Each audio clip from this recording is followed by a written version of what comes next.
Salam, videoma və kanalıma xoş gəlmisiniz. Bugün abituriyentlərin etdiyi 5 səhv haqqında danışacağıq.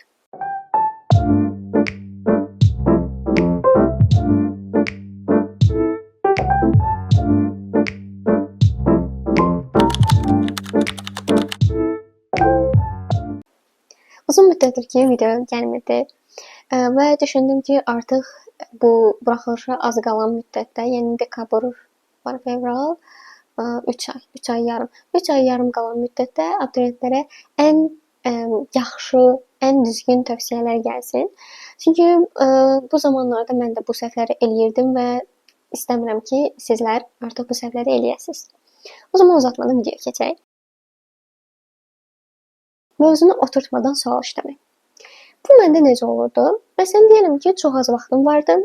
Həm testləri qalıb, həm nəzəriyyə qalıb və yaxud daha çox test işləməliyim. Yəni, sadəcə bir fənnim olmur təbii ki də.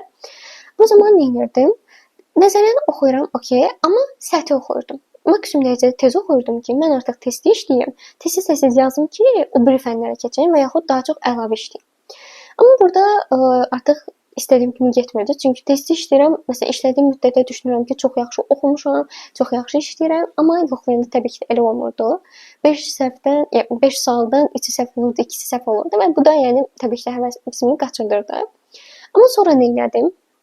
Təbii ki də yəni mən oturub nəzəriyyəni saatlarla oxuya bilməzdim. Çünki nə buna vaxtım var, nə də ki enerjim vardı. Nə etdim? Bunun üçün praktik bir yol tapmalıydım. Dərsi oxuduğum müddətdə səsli oxuyurdum və səs qeydi almağa başladım. Və bu səs qeydini də yolda, boş vaxtım olanda ya da deyirəm çay içirəmsə onu qulaq asırdım. Amma bir çatışmazlıq daha yaranmışdı. Hansı ki mən artıq məsələn ayda musiqini dinləyəndə belə bir nöqtədən sonra sən musiqini dinləmirsən əslində. Düşünməyə başlayırsan, yəni overthinkləyirsən. Və bunun üçün də bir yol daha tapdım. 1 saniyə dayanıb bu şəkildə verirdim. Gözləyim. Beynim yanında çox sözsüz danışıram yenə ona görə. Məsələn, deyirəm ki, dərs oxuyuram. Məsələn üçün biologiya oxuyuram, insan anatomiyasında, sümükdə əzələni oxuyuram. Burada yazıb ki, insan bədənində 220 sümük var və səs qeydində bu şəkildə apardım. İnsan bədənində 220 sümük var, nəsə. Sonra 1-2 cümlə keçəndən sonra deyirəm ki, insan bədənində neçə sümük var ayıla? 1 saniyə dayanıram cavabı üçün. Sonra deyirəm ki, 220. Və o səs qeydini aparanı, daha doğrusu qulaq asan zaman sadəcə bir sual vermirəm. Təbii ki, dəfələrlə demək olar ki, hər önəmli nüansda sualları verirəm. Bunu qulaq asanda necə olurdu? Məsələn, deyirəm ki, artıq fikrim gedib axı qulaq asan zaman. O sual verildiyini, ən azından o boşluğu hiss eləyəndə deyirəm ki, sual var idi, mən itirdim sualı. Geri alırdım, sualı qulaq asırdım, mən suala cavab verdim ya yox. Yəni cavab verə bilmədimsə, başdan başlayırdım. Çünki deməli sadəcə bir hissəni yox, böyük bir hissəni qaçırmışam. Ona görə başdan başlayırdım və başdan qulaq asırdım. Yəni səslər də təbii ki də yəni 30 dəqiqə, 1 saat olmurdu. Çox vaxt tez-tez danışırdım, amma bilirsən necə? Həm normal bir sürətlə, yəni mən başa düşə biləcəyim sürətlə danışırdım. Həm də ki aralara suallar atırdım. Bu nəticəsində yəni 9 dəqiqə, 10 dəqiqə, yəni o qədər də əslində çox olmur. 9 dəqiqə, 10 dəqiqə, maksimum ən uzun dərslərdə belə 20 dəqiqə olurdu. Yəni o tərəfə keçmirdi. Bu təbii ki də sizdən, sizin danışıq sürətinizdən, hər şeydən asılıdır. Yolda qulaq asırdım, nə bilim, çay içəndə qulaq asırdım, hazırlığa qaça-qaça qulaq asırdım ki, nəsə bir şey yadımda qalsın. Və mən bunu əsasən nəzəri fənlərdə edirdim. Bunun əlavə olaraq, məsələn, nəzəriyyəni öyrənməkdən də əlavə.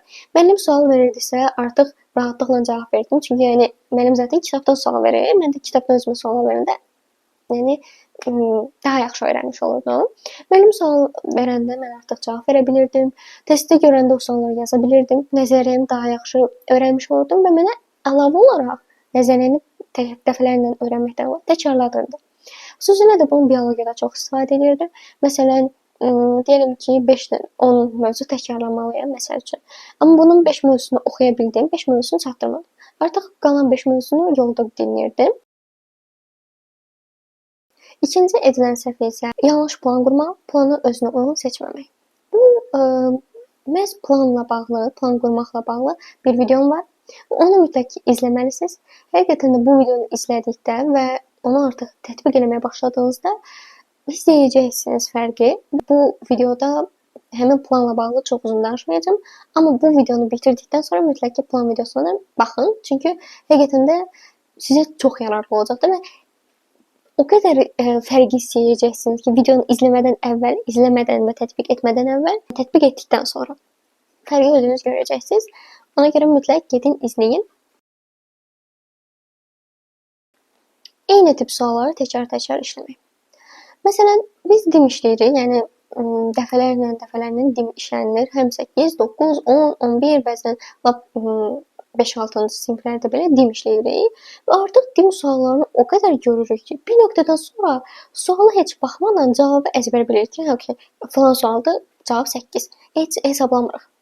Amma bunun üçün nə edə bilərsiniz? İlk növbədə sualları 20 milyonca dəfə də işləsəniz, mütləq ki, hər dəfə hesablamanı eləyin. Amma hesablamanı, məsələn, qaralama kimi eləməyin. Məhz bu videoyla da bağlı, yəni bu hissələrlə bağlı riyaziyyat videomu izləyə bilərsiniz. Amma qısa deyim ki,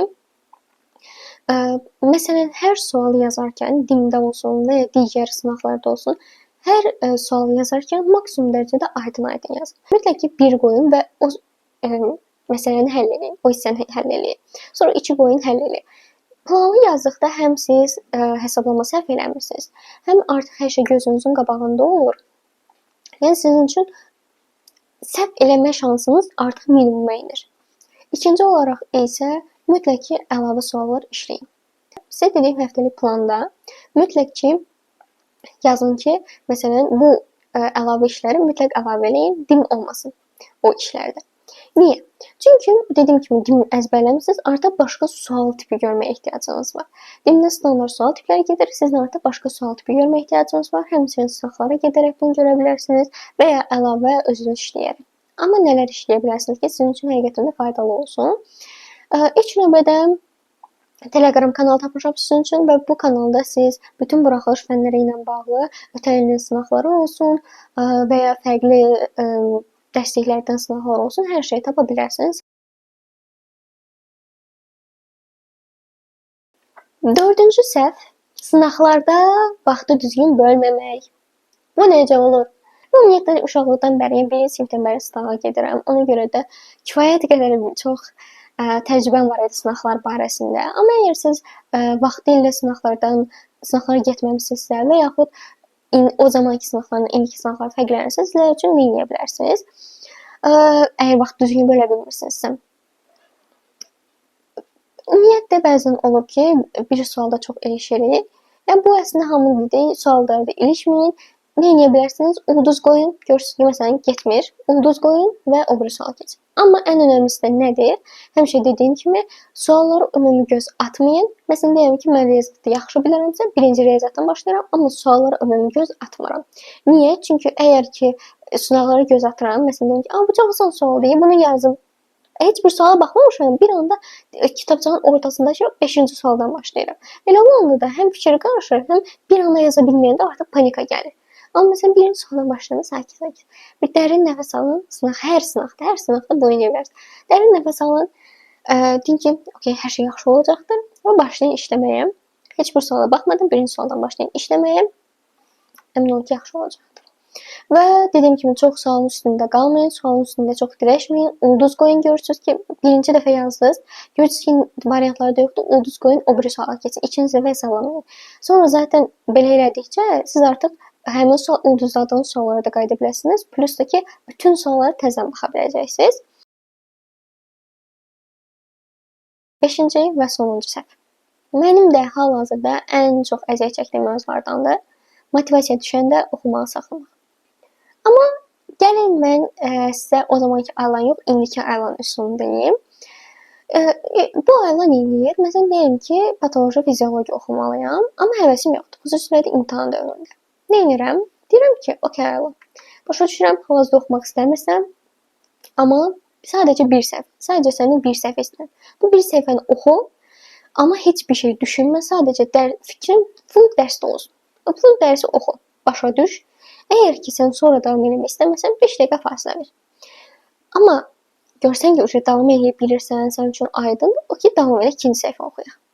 Bu şəkildə özümə aldı oxuyuram ki, Zaten ilk başlayırsan, əsas məsələ həqiqətən də o ilk səhifəni açmaq.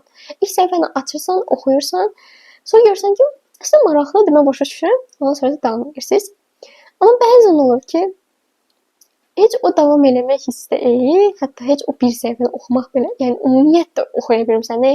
Həqiqətən belə ay Allah bitsəydi, gedərdim, yatardım, ya da nə bilim kinoya baxardım, reels izləyərdim, onu eləyərdim, bunu eləyərdim, ya da ən azı yatardım. Yəni yatarmadım.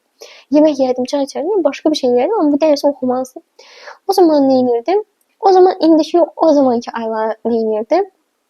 O zamanki Ayla məsələn musiqi normal həyatımda musiqi dinləmirdim. Sadəcə dərs oxuyanda musiqi dinlədim və mən musiqi dinləməyi o qədər çox sevirəm ki, yəni həyatım sadəcə mahnıdan ibarətdir.